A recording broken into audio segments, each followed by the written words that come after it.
और अब बात करेंगे इंदौर से। एक बड़ी खबर सामने आई है जहां पर कैबिनेट मंत्री कैलाश विजयवर्गीय का एक बड़ा बयान सामने आया। मिलिट्री अफसर ने बताया गृह युद्ध होगा, यह बात कही है कैलाश विजयवर्गीय ने। और मिलिट्री अफसर ने यह बताया कि 30 साल बाद देश में गृह युद्ध होगा। देश की डेमोग्राफी बदल रही है, हमें इस पर विचार करना चाहिए। हिंदू शब्द कैसे मजबूत हो, इसको लेकर सोचना होगा। कांग्रेस ने विजयवर्गीय के बयान पर निशाना साधा है।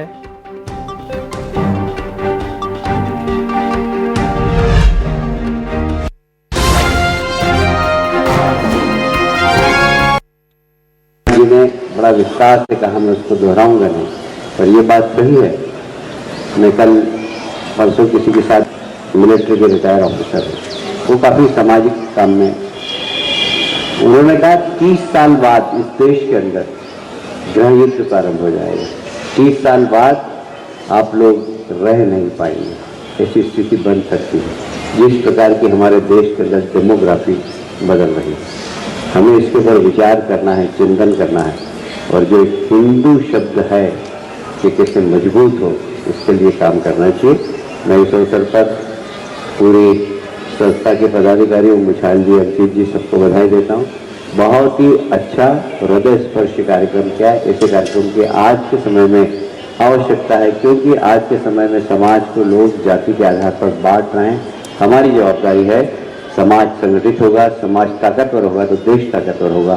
देश ताकतवर बने, इसके लिए समाज को ताकतवर बनाना जरूरी है। और समाज ताकतवर बने, इसलिए जातिवाद के बंधन से मुक्त होना चाहिए।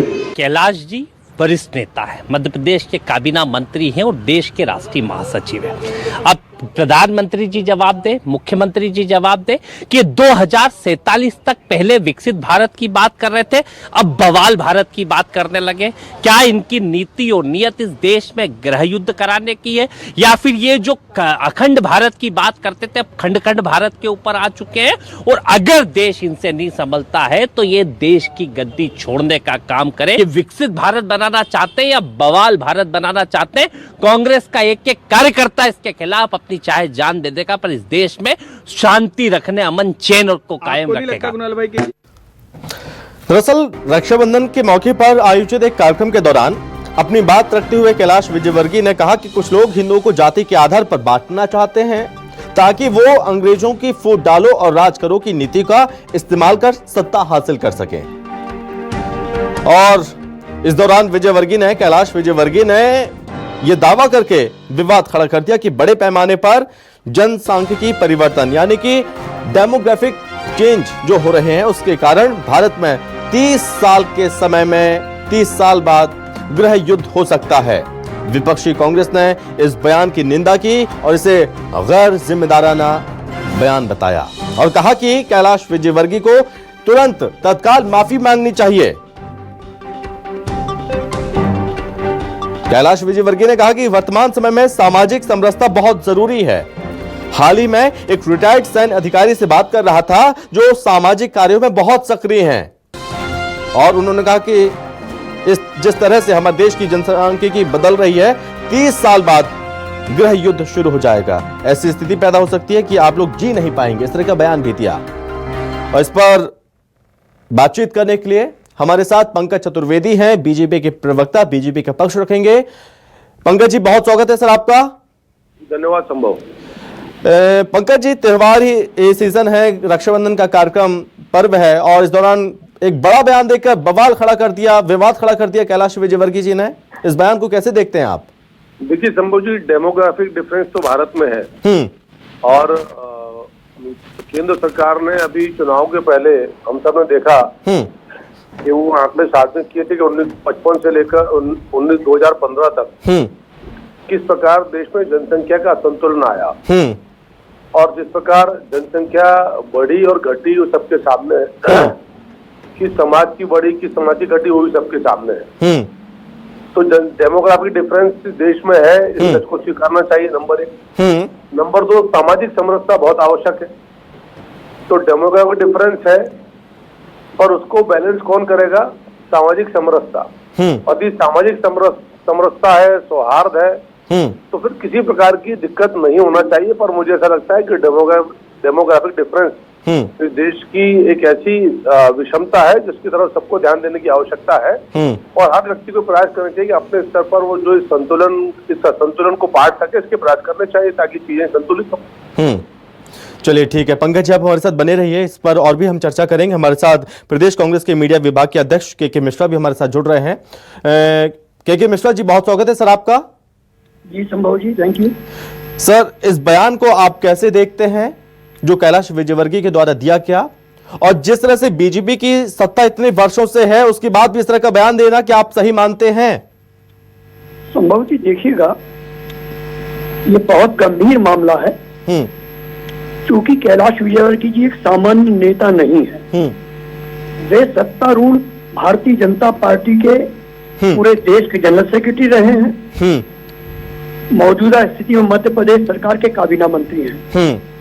यदि वो 30 साल पहले की ये भविष्यवाणी कर रहे हैं तो भाजपा को पहले ये स्पष्ट करना चाहिए कि वे ज्योतिष हैं, भाजपा के मंत्रिमंडल के सदस्य के नाते बोल रहे हैं या भाजपा की आवाज बनकर बोल रहे हैं। और यदि भाजपा की आवाज बनकर इस तरह की बातें कर रहे हैं तो उन्हें यह भी बताना चाहिए कि यदि गृह युद्ध की स्थिति आई तो 20 साल से अधिक मध्य प्रदेश में भाजपा की सरकार है और 10 साल से अधिक दिल्ली में मोदी जी की सरकार है।